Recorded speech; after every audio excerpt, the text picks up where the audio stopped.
Surgery లేకుండా sciatica, spondylitis, frozen shoulder కి కేవలం 45 నిమిషాలలో నొప్పి లేని అత్యాధునిక చికిత్స ప్రాణ పెయిన్ క్లినిక్. హిట్ కాదు, సూపర్ హిట్ కాదు, ఏకంగా బ్లాక్ బస్టర్ హిట్ పడినా సినిమా కష్టాలు తప్పలేదు.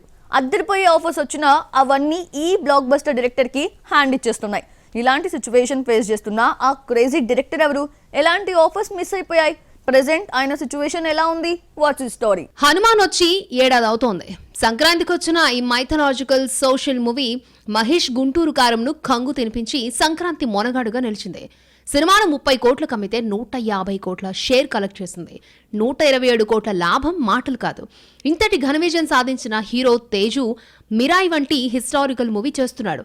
మరి డైరెక్టర్ ప్రశాంత్ వర్మ ఏం చేస్తున్నాడంటే అన్నీ చేస్తున్నాడు, కానీ ఒక్కటి పట్టాలెక్కడం లేదు. హనుమాన్ హిట్ తర్వాత 2025 సంక్రాంతికి హనుమాన్ 2తో వస్తామని దర్శకుడు ప్రకటించినా ఇంతవరకు షూటింగ్ మొదలు కాలేదు. హనుమాన్ గా రిషబ్ శెట్టి నటిస్తున్నాడంటూ స్టిల్ రిలీజ్ చేసినా షూటింగ్ కాలేదు. ఫోటోషూట్ నిర్వహించి హనుమంతుడిగా రిషబ్ను పరిచయం చేశారు. ఏడాది తిరగకుండా హనుమాన్ 2తో వస్తామన్న మాటను దర్శకుడు నిలబెట్టుకోలేకపోయాడు. హనుమాన్ తో ప్రశాంత్ వర్మకు వచ్చిన క్రేజ్ అంతా ఇంత కాదు. ఈ బ్లాక్ బస్టర్ తర్వాత హనుమాన్ గా నటించడానికి చాలా మంది స్టార్స్ ముందుకొచ్చారు. ఈ క్రమంలో రణ్వీర్ సింగ్ తో సినిమా అనౌన్స్ చేశారు. మరి ఎందుకు ఈ ప్రాజెక్టు పట్టాలెక్కలేదో కానీ అనుకోకుండా బాలకృష్ణ వారసుడు మోక్షజ్ఞను హీరోగా ఇంట్రడ్యూస్ చేస్తున్నట్టుగా ప్రకటించాడు ప్రశాంత్ వర్మ.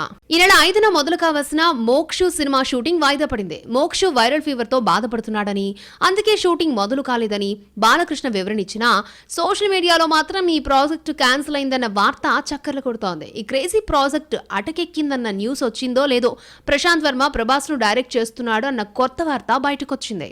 గతంలో ప్రశాంత్ వర్మ మాట్లాడుతూ ప్రభాస్ కు తగ్గ కథ కూడా ఉందన్నారు. దీంతో మోక్షజ్ఞ సినిమా క్యాన్సిల్ అంటూ వస్తున్న వార్తలతో ఆటోమేటిక్ గా డార్లింగ్ పేరు తెరపైకొచ్చింది. దర్శకుడు చెప్పిన కథ బాగున్నా ప్రశాంత్ వర్మకు డేట్స్ ఇచ్చే ఛాన్స్ లేదు. డార్లింగ్ 3 ఏళ్ల వరకు బిజీ.